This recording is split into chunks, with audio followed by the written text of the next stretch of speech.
Voting is a civic duty. Let's register on the electoral list. This is a message from Equinoxe Television.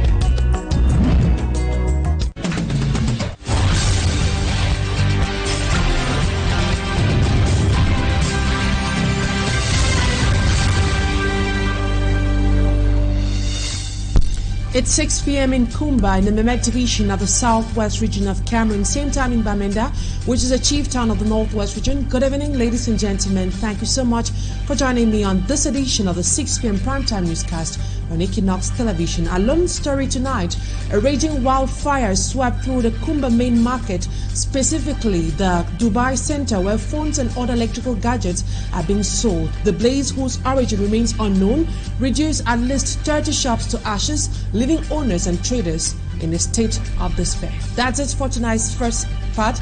We have details in this news edition.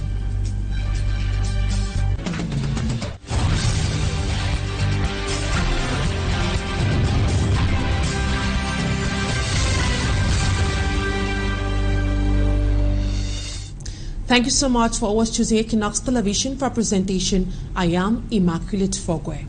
We begin with this incident that occurred in Kumba, where at least 30 shops have been razed by wildfire at the Kumba main market, precisely around Dubai Center, where phones and other electrical gadgets are being sold. The cause of the fire is not known, and the firefighters intervened to stop the flames from propagating. Anabila reports. Traders of Dubai Center, a commercial hub close to the Kumba Central Market, tried to save what they could as wild flames consume a greater part of the commercial center at Kumba town. The business people are in disbelief as goods worth millions of francs CFA are being destroyed by fire at Dubai Center. Firefighters from the Army Rescue Unit were alerted. They promptly arrived at the scene and, with the assistance of the local population, stopped the flames from spreading to other shops around the Kumba main market.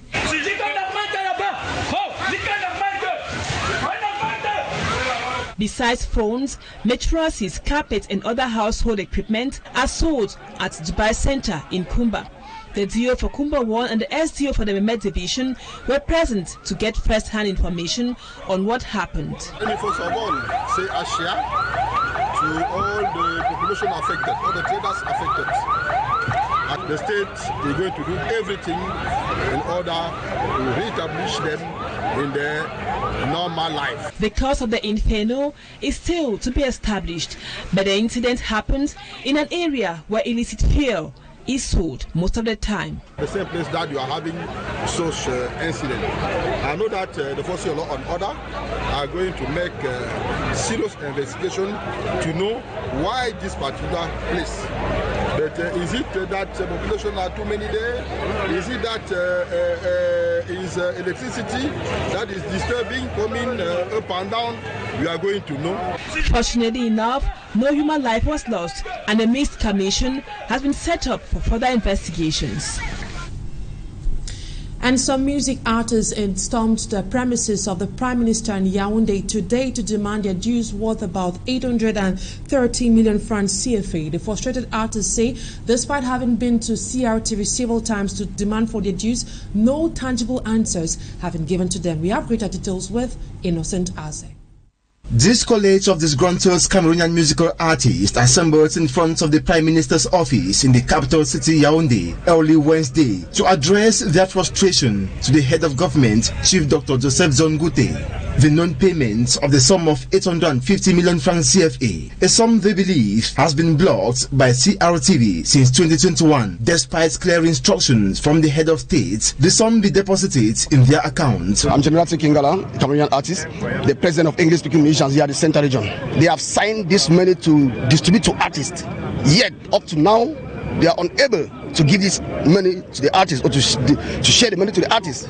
But meanwhile, it has been authorized that this money should be given to all the artists. These artists say they look miserable because of the non-payment of this money. They desperately expect it for about 4 years now to better their standards of living. Artists have been suffering for quite a long time. please release this money so that artists can also live very well. Please, we should take care of our own children also, because artists need to take care of their children. After failed attempts to derive a solution to this problem within the Ministry of Communication, the furious artists decided to seek direct government intervention from the Prime Minister. Mr. Prime Minister, help the artists, because artists are suffering. We are suffering. Their protest outside the Prime Minister's office did not go in vain.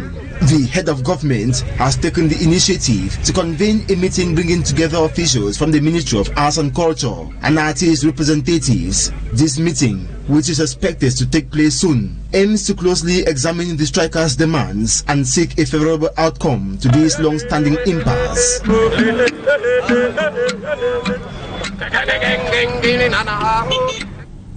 And we stay in culture. His Royal Highness Chief Anoke Gaston Bedel has stepped down as the ruler of Muyuka village, citing health challenges and an advanced age. And he says his son is going to take over. Now the divisional officer has called on his son to continue with his father's legacy. We have greater details with Smart Jikan Gabriel. Objet démission aux fonctions de chef de village. A resignation letter from His Royal Highness Anoke Gaston Bedel of Muyuka village of Banga subdivision, read by the divisional officer of Banga in the presence of several inhabitants of Muyuka village. His Royal Highness Chief Anoke Gaston Bedel cites as reasons for his resignation health challenges and age. When you are tired and aged, as I am, more than 87 years already, it's just normal for me to hand over.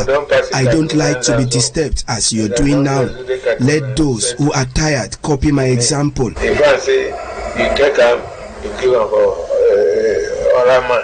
As tradition demands, the successor to Chief Anoke Gaston Bedel was shown to the people.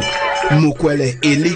Many people present during the event were surprised at the fact that Chief Anoke Gaston Bedel, who had children, didn't give the throne to them, but someone out of his family.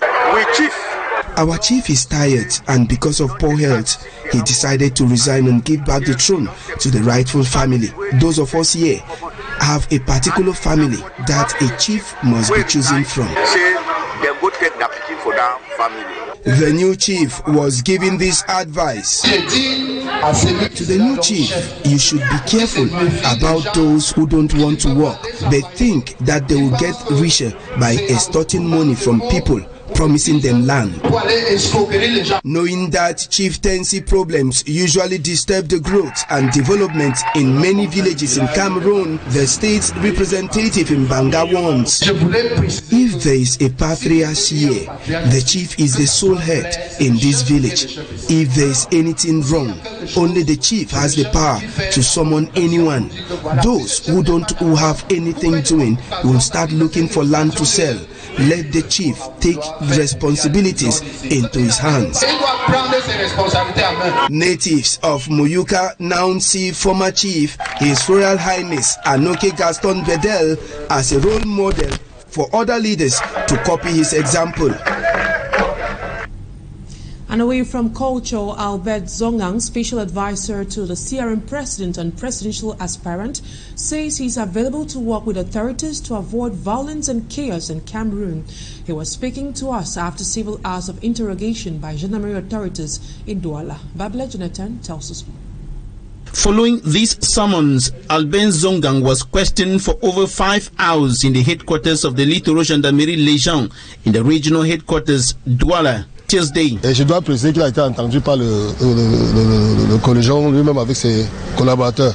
The special advisor to the Cameroon Renaissance Movement CRM president was quizzed by the Legion commander and his collaborators. Nous sommes d'abord tenus au secret, n'est-ce pas, des enquêtes. Bound by investigation secrecy, one of the 3 lawyers who accompanied him, Fabien Kenye, will not tell us the content of the conversation between his client and the gendarmerie authorities. It is the continuation of the administrative summons Albert Zongang received from the senior division officer of the Wuri division after he published a video on social media in which he voiced his thoughts about the forthcoming presidential election. J'ai été interrogé par des gens qui posent des questions, qui ne sont pas agressifs. Albenzongan says the officers who questioned him were not aggressive, and he is at the disposal of the judiciary and authorities of the country in view of working to avoid violence or chaos, especially before, during and after the forthcoming presidential election. And now we take something else. The Bank of Central African States, BIAC, has announced the introduction of its new Type 2024 coin range available today in all CEMAC member countries. This launch is part of the ongoing modernization of cash payment methods following the introduction of the new Type 2020 bank range in December 2022. The Type 2024 coin range comprises 9 denominations from 1 to 500 francs CFA, featuring enhanced solutions, environmental sustainability, and a unique design. The coins are made from durable, eco-friendly metals. Key innovations include the introduction of a 200 francs denomination, providing greater flexibility in cash transactions, and a new format for the 50 francs and 100 francs coins.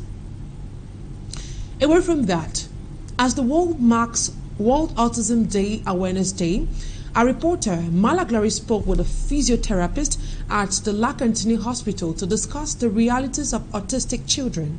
The expert stressed that autism is not a curse, but rather a neurological difference that requires compassion, understanding, and specialized care. Her report. Autism is not caused by vaccines, neither a curse or bad parenting as many believe. Talking to a psychotherapist at the Lakantini Hospital, Douala, she says autism in children is a developmental disorder that affects mostly children.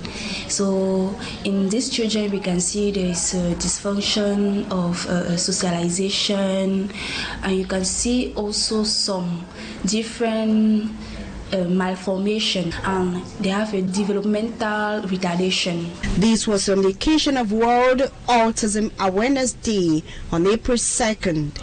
She advanced several reasons for autism in children, one being that neglected prescription during pregnancy can cause autism. Taking all the necessary maybe injections before when she's pregnant, going to all her antenatal rendezvous, and to know if there's actually a problem or there will be a future problem with the child. And autism in children can better be managed if early diagnosed. It's usually detected at birth to determine if they have an autistic disorder or not.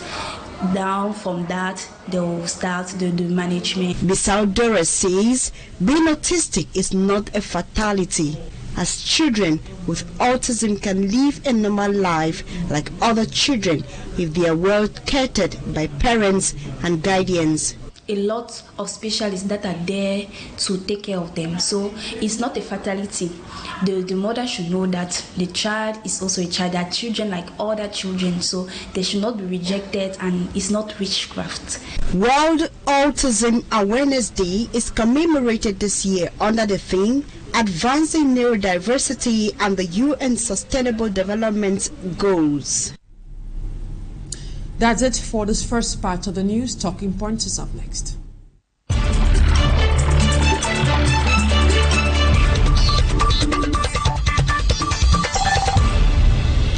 A shocking verdict delivered at the Bonanjo High Court on April 1st, 2025 has sparked widespread outrage from across Cameroon.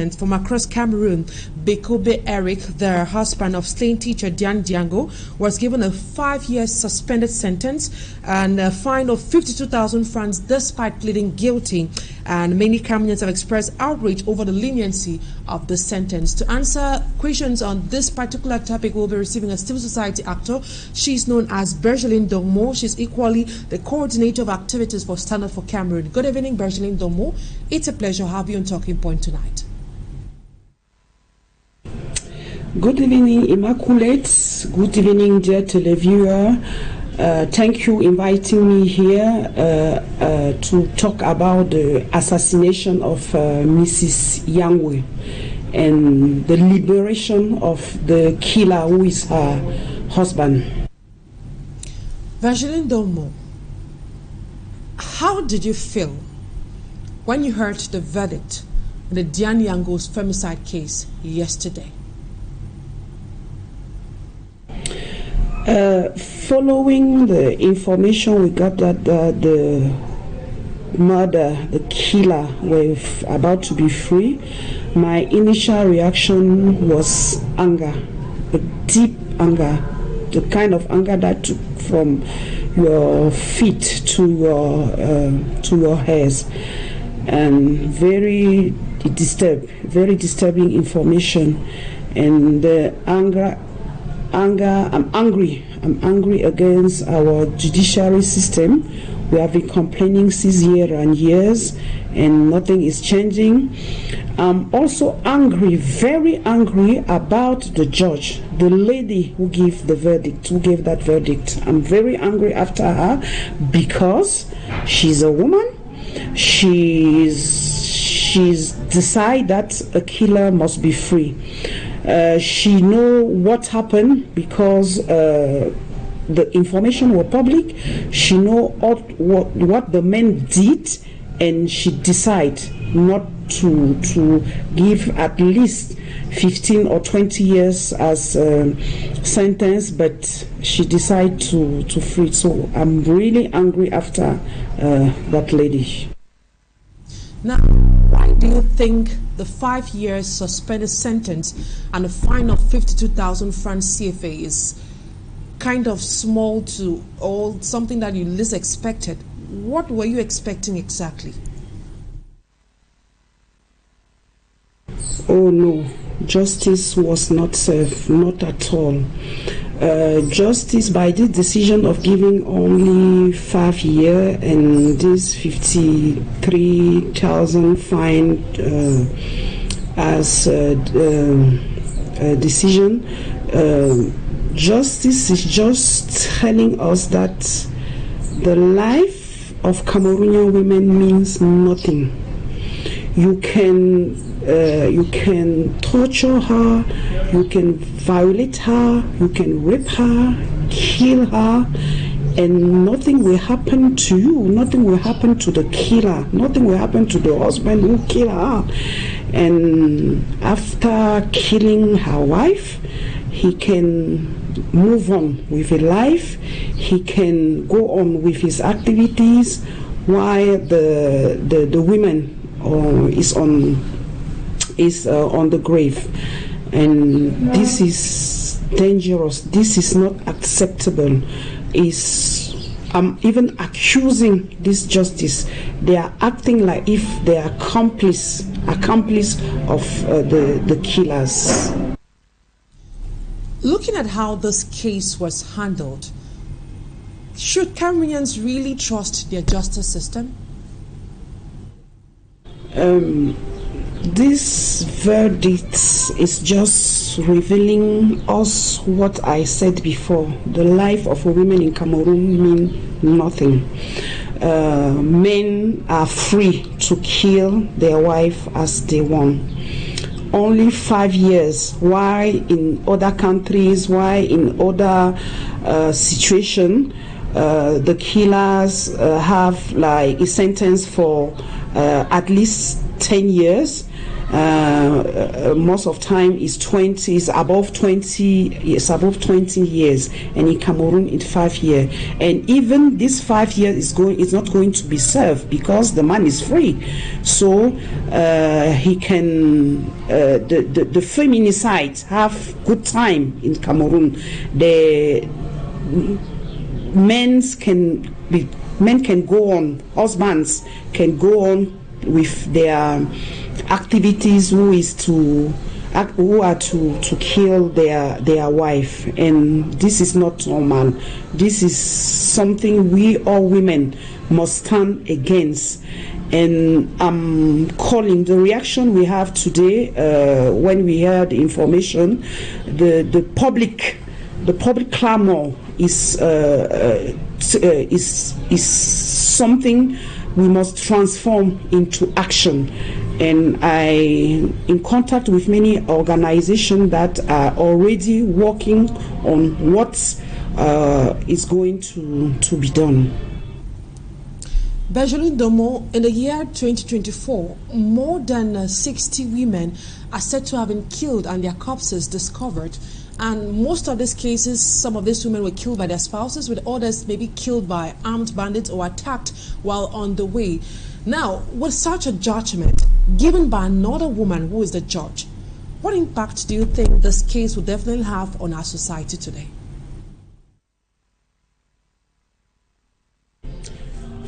I don't know which impact you are asking again. The impacts are there. They are clear. Since last year, the organization are crying. Women are shouting about the feminicide.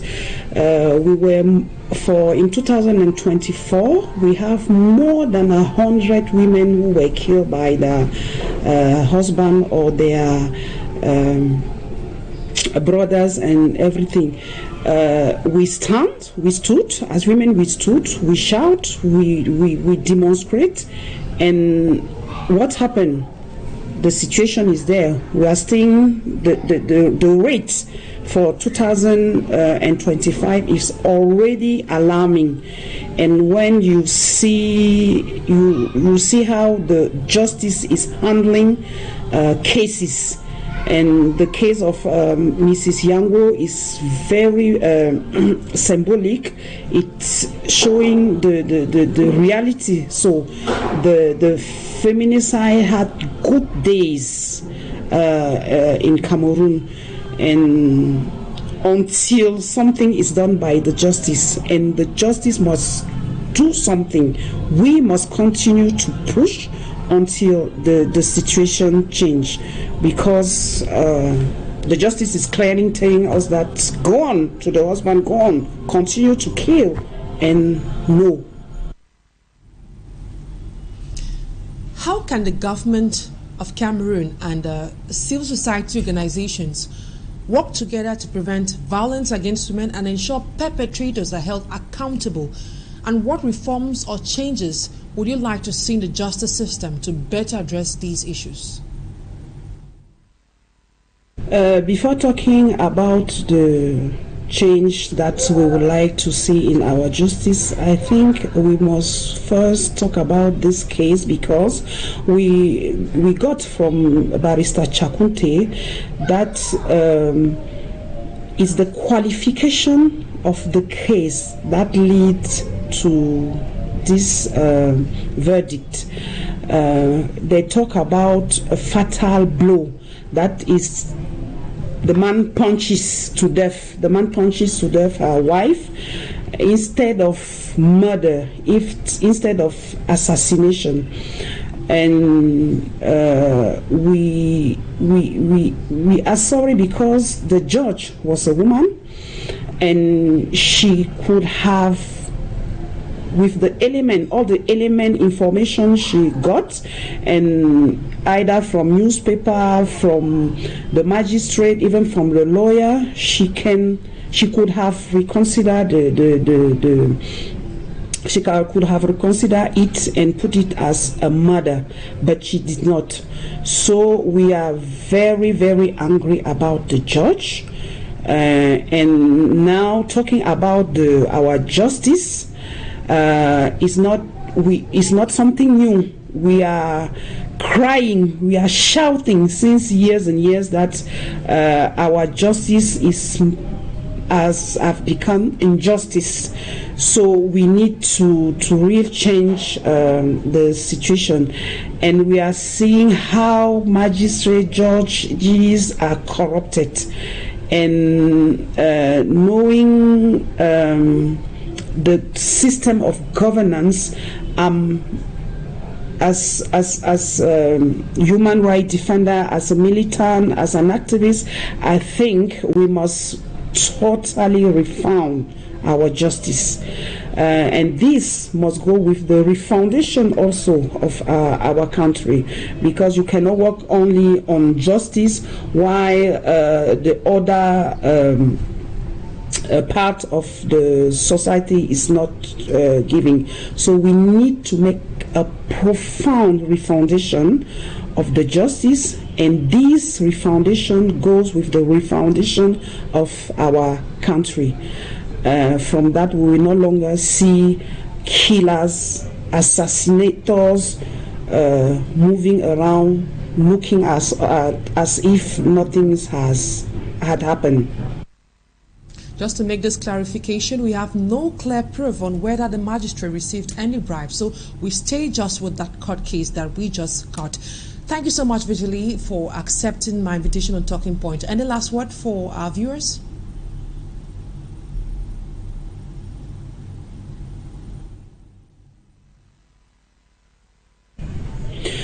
To conclude, I will just call all those who are already following the case to continue pushing. Talking here about all the organizations, civil society organizations who are following the case and who are pushing. I'm talking here about the online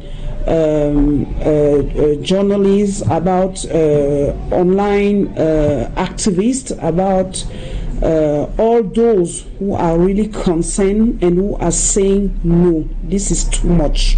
A lot of women are dying in Cameroon because they are husbands. I will encourage all that want to come together to join us as we are working on refusing the verdict. And after the discussion with the lawyers and others, we will surely inform them with the oncoming action, because we should not let this go. It's too much. It's too much. It's too much. Bergelin Domo, civil society actor and coordinator of activities for Stand Up for Cameroon. Thank you so much for your time. That's why I put an end to today's edition of the 6 p.m. primetime newscast on Equinoxe Television. Thank you, ladies and gentlemen, for always choosing us. Have a wonderful evening in the company of more interesting programs on Equinoxe Television. So long. Bye-bye for now.